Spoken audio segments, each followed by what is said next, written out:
News चॅनलचा camera दिसला रे दिसला की काही वाटेल ते बरळण्याची काही राजकीय नेत्यांना सवय झालेली असते. हे बोलताना कसलाही आगापिछा कसलाही विचार करीत नाहीत आणि वाटेल ते बोलत राहतात.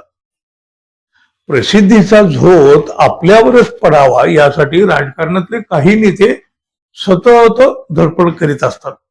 काही करून प्रसिद्धी मिळाली पाहिजे, काहीतरी मोठं आणि भडक असं विधान केल्याशिवाय किंवा मग आपल्याला आपल्या क्षमतेपेक्षा कितीतरी उंचीवर असणाऱ्या एखाद्या बड्या नेत्याच्या बाबत काहीतरी बोलल्याशिवाय पाहिजे तशी प्रसिद्धी मिळत नाही असं काही नेत्यांना वाटत असतं आणि ते खरंही असतं.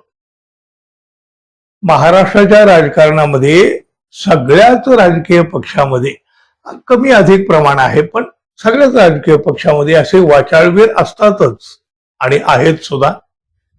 पाहतो ना आपण, काय बडबडतात, लोक हसतात, टिंगल करतात, पण तरीही यांना त्याचं काहीही वाटत नाही.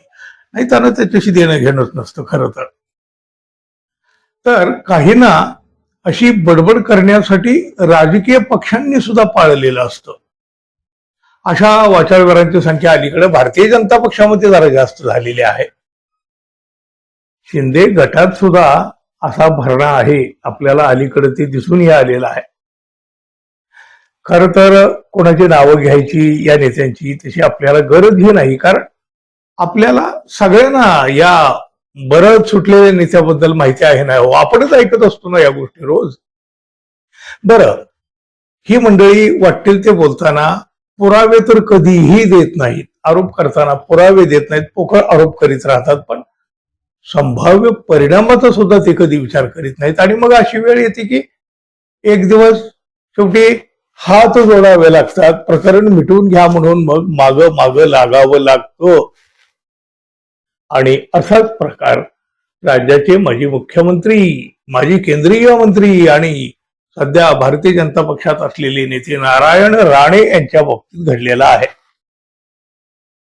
भांडूप इथं झालेल्या कोकण महोत्सवामध्ये नारायण राणे यांनी शिवसेनेचे नेते संजय राऊत यांच्याबद्दल असं काही विधान केलेलं होतं की त्यामुळं ते स्वतःच अडचणीत येणार हे तसं त्यावेळी सुद्धा दिसून आलेलं होतं. वृत्तवाहिनीला मुलाखत देताना सुद्धा त्यांनी या विधानांचा पुनरुच्चार केलेला होता. आता हे नारायण राणे कशा पद्धतीनं बोलत असतात हे सांगण्याची काही गरज नाही, पण निदान त्यांनी खरं तरी बोलायला हवं होतं. बघा, अगदी अलीकडची गोष्ट म्हणजे 15 जानेवारी 2023 रोजी हे नारायण राणे म्हणाले होते, संजय राऊत यांना मीच खासदार बनवलेलं आहे. मतदार यादीमध्ये संजय राऊत यांचं नाव सुद्धा नव्हतं, तरीही मी सगळं काही घडवून आणलं आणि त्यांना खासदार केलं. अशा बऱ्याच गोष्टी की ज्या त्यांनाच अडचणीत आणतील अशा पद्धतीने त्यांची विधानं झालेली होती. म्हणजे खरं तर बघा, मतदार यादीमध्ये नाव नसताना निवडणूक लढवता येईल का? आणि मग तरीही राणे म्हणतात की आपण काही केलं. म्हणजे बघा, त्यांना काय सांगायचं होतं, मग हा गुन्हा नाही का? पण नाही, कुठल्याही यंत्रणेनं नारायण राणे यांनी एवढं मोठं विधान जाहीरपणे करून सुद्धा आणि त्याची महाराष्ट्रात चर्चा होऊन सुद्धा त्यांच्यावर गुन्हा दाखल केला नाही आणि कुठल्या तपास यंत्रणेनं चौकशी सुद्धा याची केली नाही.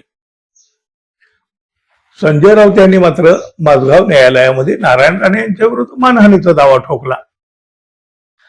माझगाव न्यायालयानं मग राणे यांना समन्स पाठवलं.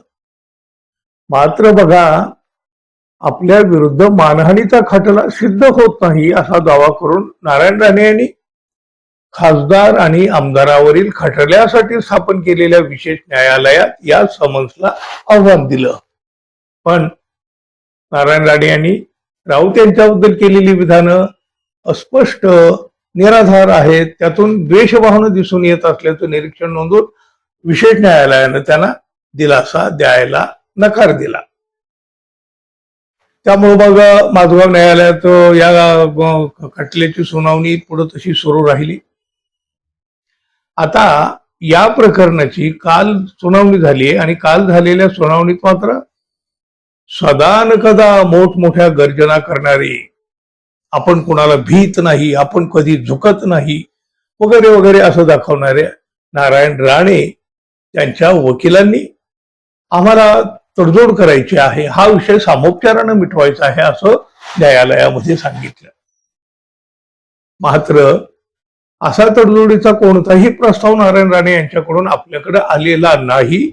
प्रस्ताव आला तर त्यावर विचार करू असं संजय राऊत यांच्या वकिलांनी न्यायालयाला सांगितलं. आणि मग त्यामुळं या खटल्याची सुनावणी 10 सप्टेंबर पर्यंत पुढे ढकलली गेली. आधी एवढा मोठा धक्कादायक, खळबळजनक आणि तितकाच आक्षेपार्ह असणारा दावा करून नारायण राणे यांनी स्वतःची पाठ थोपटून घेण्याचा मोठा प्रयत्न केला होता. पण आता मात्र संजय राऊत यांच्या पुढे हात जोडण्याची वेळ त्यांच्यावर आलेली आहे.